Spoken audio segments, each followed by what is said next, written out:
You are listening to an MLGA Network podcast. We've got a pretty good show lined up today. You excited? I'm always excited. Could you just, not do that? Don't tread on me, bro. You knew what you were signing up for when you asked me to help you out. But you have so much more to offer other than color commentary and endless boner jokes. I hate to break down the fourth wall, buddy, but this is just the cold open. It's supposed to be like this. We're giving the audience a cheap laugh to warm them up for what is most likely depressing news about our awful, awful government. I can't believe you're just airing our production techniques on air. Look, Brotato Chip, this is our 8th episode, and it's pre-recorded. I'm pretty sure the cat is out of the hat. Wait, what was that? The cat's out of the hat. You never heard that before? It's the cat's out of the bag, idiot. I beg to differ. That doesn't even make sense what you just said. Nobody puts a cat in a bag, except for maybe like a serial killer wanting to do experiments on it. The cat's out of the hat because of the Dr. Seuss book, The Cat in the Hat. That's literally where the saying came from. Wow.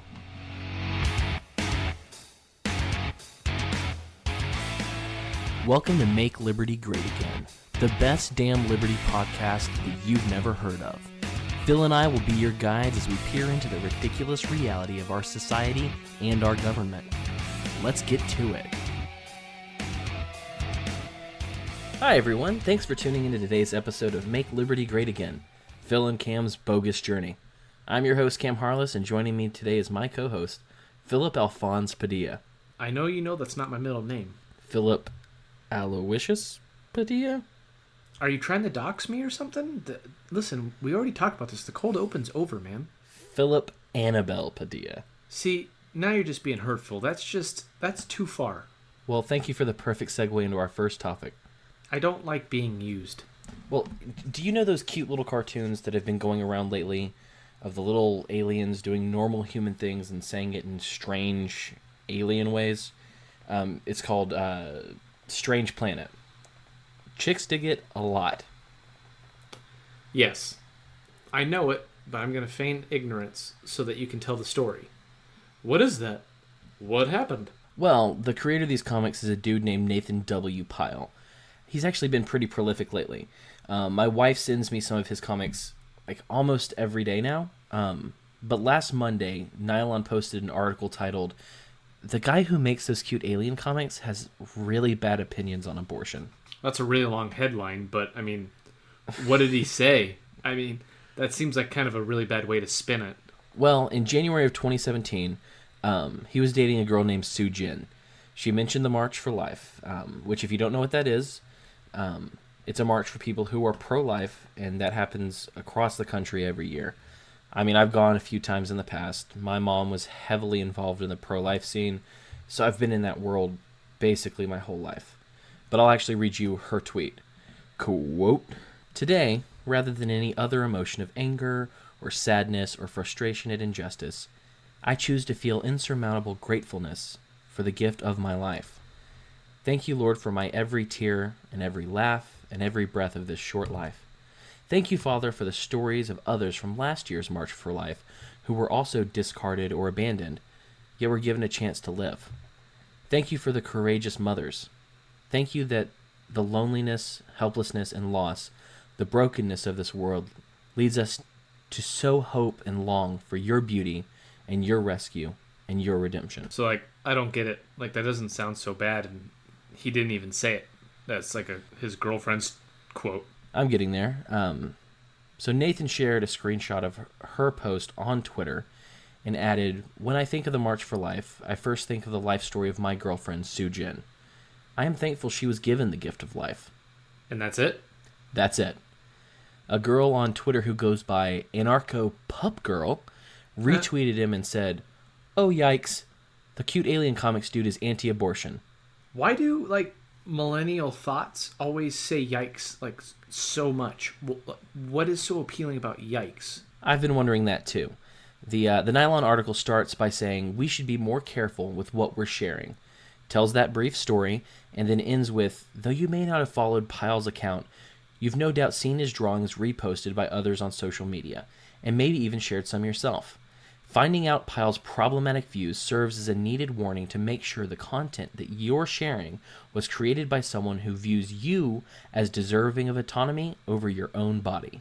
Man, they really can't stand someone who appreciates that his girlfriend wasn't murdered, in utero. Not on this planet. It's a strange planet. Shut up. So I saw this article shortly after it was posted. Since I knew the guy's work, I found him on Facebook and Twitter, and I tried to reach out to him. I wanted to let him know that I disagreed with the article, that I stood with him, and that I would love to have him on our show to talk about it. Unfortunately, he didn't respond. That's a bummer. I wish he had. I'm pretty sure he could use our sage advice and wisdom. You mean like, don't apologize to the screeching harpies? That'd be the one, buddy. How about you can have an incredible amount of people back you, and your Patreon would just go off if you just, stand your ground? Instead, he tweeted, quote, "My wife Taylor and I have private beliefs as they pertain to our Christian faith. We also believe separation of church and state is crucial to our nation flourishing. Our votes go toward the Democratic Party. Additionally, we are troubled by what the Republican Party has become and do not want to be associated with it." Whoa. Like, could you cuck out any harder than that? I don't think so. Honestly, it's stupid that I do this. But I got like a little tiny bit excited that, someone that was kind of up and coming and making his way across the internet was willing to say that abortion might not be a good thing.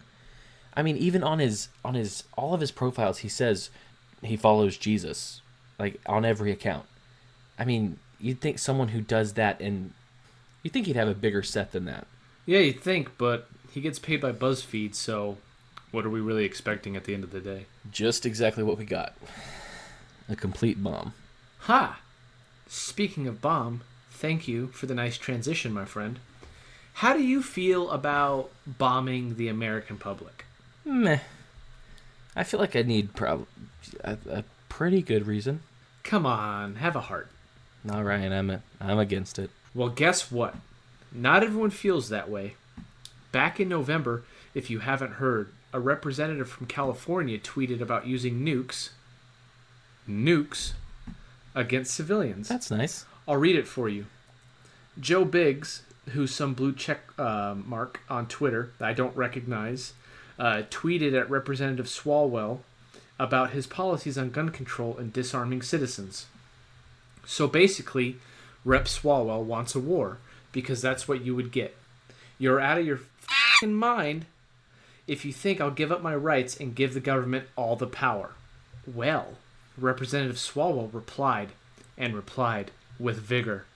And it would be a short war, my friend. The government has nukes. Too many of them. But they're legit. Oh, I'm glad that they're legit nukes and not, knockoffs. I'm sure if we talked, we could find some common ground to protect our families and communities. I mean that was last year. So why are we talking about this? Well, my bearded friend, I'll tell you. Eric McTactical Nuke Swalwell announced on Colbert's show, barf, that he's running for president. And guess what? His campaign motto is, "Let's go big, be bold, and do good." Well, isn't that special? And surprisingly enough, it seems a big part of his platform is gun control. What? No. Maybe this is what the collapsitarians have been predicting this whole time. Americans won't turn in their guns, and he'll nuke us all. I just want to share that someone on Twitter called him Duke Nukem, and I love the internet. I love you. I know. That new Star Wars movie looks awful. Shut the f*** up. We're talking about genocide as a way to stop mass shootings. I had to say it. I know you did. Oh, by the way, hey, your favorite bobblehead is in the news again. Bernie? No way. Did he solve the broken glass fallacy? What?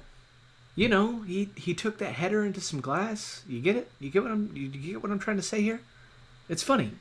You mean the joke we made last time we talked about him? Moving right the on. He released his Medicare-For-All plan. Well, that sounds like a big plate of yuccaroni and cheese.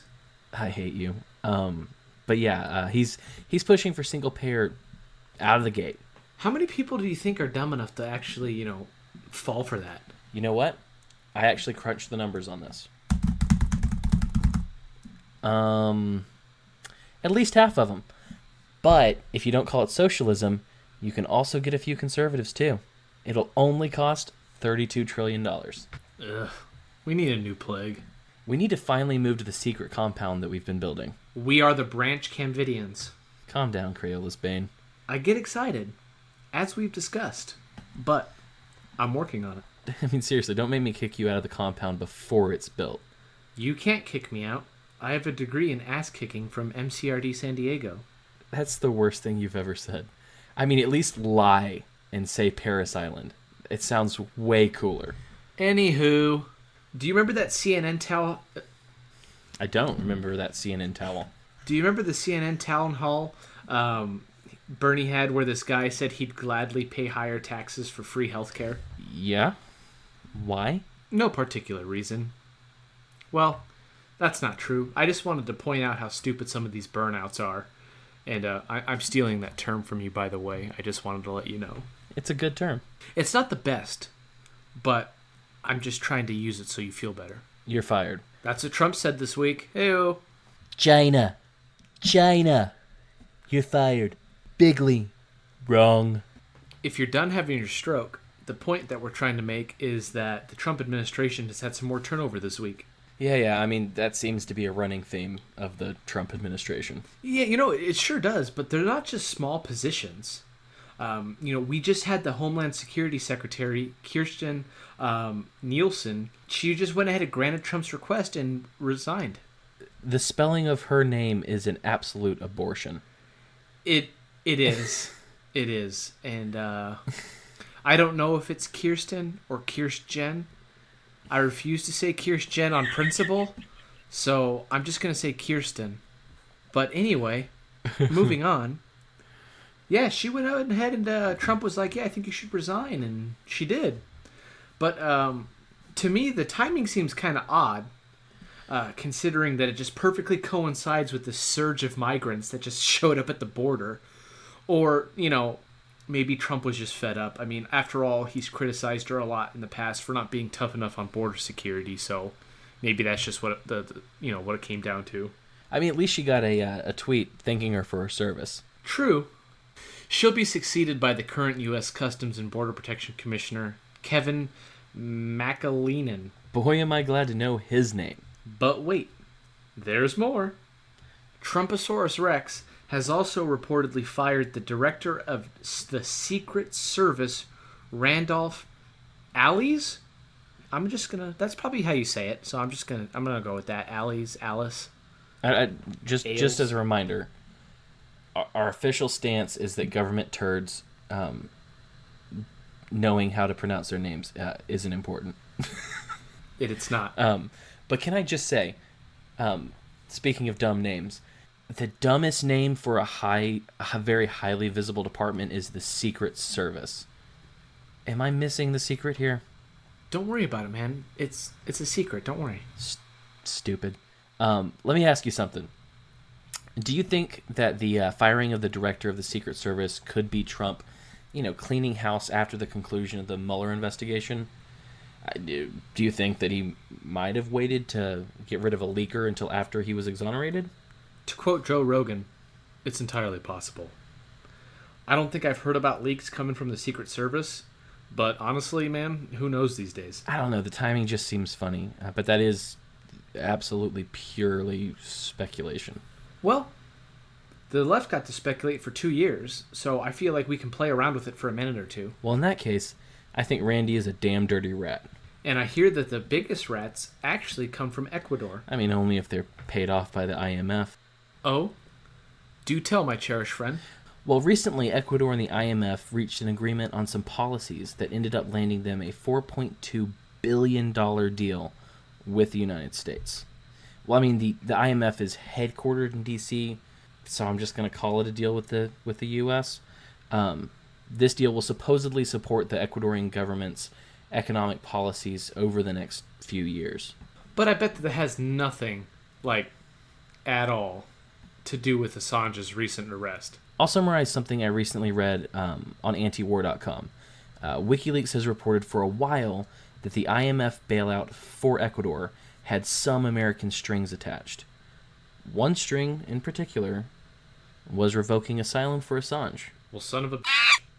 It looks like they got their wish.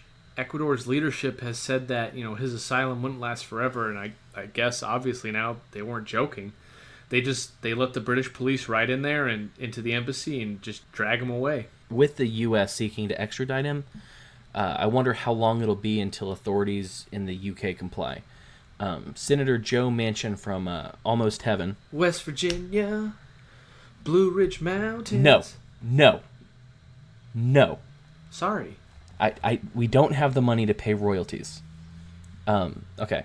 Manchin was on CNN as the story was breaking. He told John Berman of CNN's New Day, "I understand they intervened on our behalf, so we're going to extradite him. It will be really good to get him back on the United States soil. So now he's our property, and we can get the facts and the truth from him." Well, how about that? We own an Australian citizen. How screwed up is that? I know he might face a court hearing due to a British warrant he failed to show up for and going into the Ecuadorian embassy instead of going back to court in 2012, but who knows if he makes it to the U.S. The Swedish authorities have long since dropped their warrant to question him over sexual assault accusations back in Sweden, which I could be misremembering, but I'm pretty sure it was for allegedly raw-dogging some rando.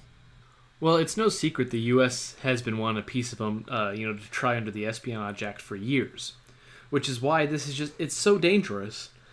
Outwardly prosecuting a member of the media who exposed government corruption, murder, killing of members of the press, etc. I wonder where all the, these anti-Trump media outlets, are right now, who've been calling him a danger to the press for the past 2+ years. They seem pretty quiet. That's what's so crazy. They released documents and information that was given to them, like every other journalist. WikiLeaks has never been charged or at least accused of stealing classified information. And WikiLeaks has also reported that Assange was under constant surveillance in the embassy. Apparently, he got in trouble while he was there for covering up the cameras in his bedroom, which, who wouldn't? Gross. And not being nice to the guards, boo-hoo. I think we all know about his internet and any outbound communications being cut off, but it's disturbing, to me, how deteriorated he looked in those pictures of, his capture, because let's call it what it is. They captured him. I think it's pretty clear that 7 years is basically a political prisoner has taken, a pretty big toll on this guy. Right, and now he's apparently a Russian agent. Everybody is, according to the corporate press, whatever. This, of course, is referring to the DNC and Podesta emails, which Assange has vehemently repeated were not obtained from Russia or any state party. An article from the American Conservative actually laid out some pretty good questions. I'll list them out for you. The first question, which I thought, again, was pretty good. Can the U.S. charge an Australian citizen under the Espionage Act? Do they even have that authority? Sounds dubious. Secondly, is publishing leaked documents espionage? No. And should the media be protected under the First Amendment? Yes. So, like I said, I think these are very fair and important questions because if we answer no, how can we say we have a truly free press? I hate all of those questions. Can we even say that we have a free press now?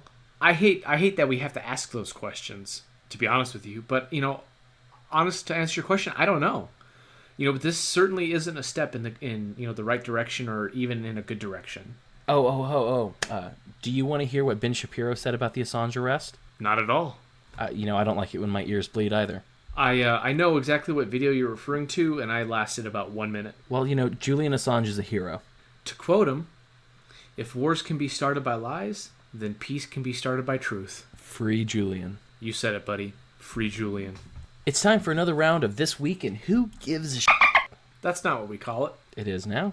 Okay, how many celebrities showing up at a Trump event would you think would be newsworthy? One. Literally one celebrity. But wait. Don't answer too quickly. Okay. What if I told you that this event was in Beverly Hills? I'm still sticking with one. If one Holly weirdo or celebrity made it, I think that's pretty newsworthy. Well, get this. None showed up. And the Daily Boost wrote an article about it. Why? The bigger story would be if any Los Angeles-based actor actually showed up to a Trump event. I just think it's the dumbest flex that I've ever read. It's also a hilarious read for many reasons. But one of them is there was a valet driving by in a golf cart. They noted this in the article, and they asked him how many celebrities showed up, and he yelled, "Oh, no celebrities." That seems dumb. Well, I hear the house that it was in was beautiful. Well, moving on to, more herp de dur out of our favorite state, New York. What's going on there now? Well, they're investing $250,000 into the Adirondack North Country Association Diversity Initiative. You heard me. Tax dollars are being spent to ensure a park is more inclusive. I have no idea what this means, and I can't find a concrete answer or like a mission statement at all. I was perusing the AdirondackCouncil.org website, and the only definitive thing I could see is a breakdown of a long-term vision, which they say is based on 3 quote-unquote cornerstones, and those are building experience, developing allies, and increasing competence. What the hell does that have to do with the mountain range or public parks? I don't know. I have no freaking idea. Can we stop talking about this now? This will stop being an issue, Cameron, when we finally get some oppressed minorities to go camping, okay? That's the real issue here. Oppressed minorities? Did you mean to say black people? Shut up, man. I'm trying to be sensitive to the plight of the downtrodden. Oh, hey, speaking of the downtrodden, we actually have a chance to be helpful this week. Ooh, I always like to be helpful. What do you mean? Like, what do we get to do? Well, a young lady asked Slate a very important question that I think we should ponder. The question is, I'm an attractive woman who wants no strings attached sex. Where do I find non-creeps for that? Okay. I want you to know the most important aspect of this article. The question was asked of a porn star, Stoya. Don't ask me how I know that. No, I want to know how you know that. Do you have any advice for this adventurous young woman who wants to get plowed by a nice guy who isn't a total creep? As a matter of fact, I think I do. Go on. So my advice is simply just pull your head out of your ass. Good luck finding a non-weirdo who won't magically get attached with a pretty young woman who wants to have sex regularly. We men like to refer to that as the Holy Grail. And if we actually find that, we're probably going to get pretty attached because it's so rare and so awesome. That's just kind of what happens. But hey, if you do, just a heads up. He's probably planning on murdering you and wearing your face like Dwight did with that CPR dummy's face from that scene in The Office. So any nice guy in his 30s, which I believe is her age as well, he's looking to settle down, bring you home to his mom or his 2 dads. Possibly start a family or adopt some kid from Africa or Asia. Things like that. Any man worth his salt outgrows slinging yogurt to any rando. He outgrows that phase by his mid-20s, at the latest, hopefully. Hey,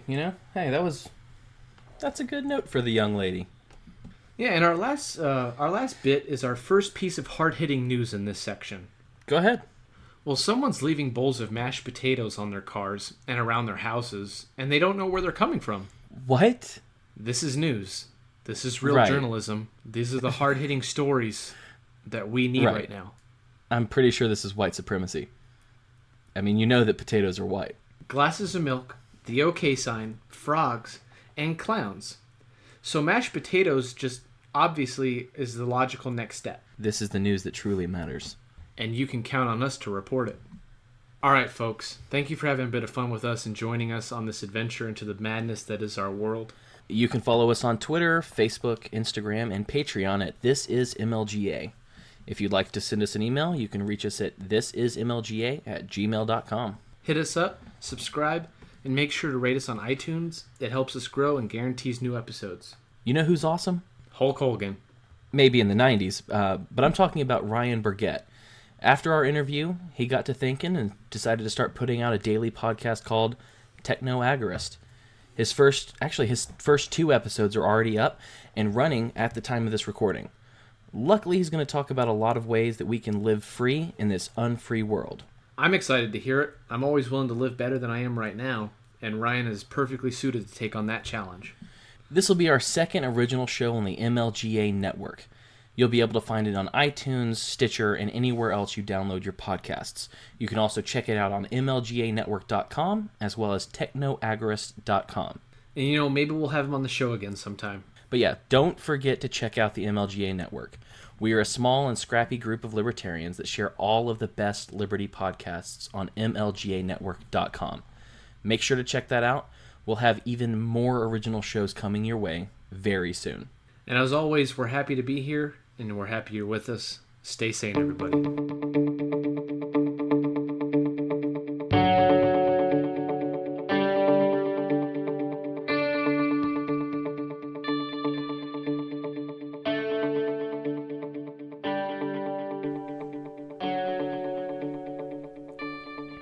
Here is the first episode of Techno Agorist with Ryan Burgett. Have this little sneak peek and definitely check out every subsequent episode. They're definitely going to be worth it. Hello, my name is Ryan, and I am an agorist.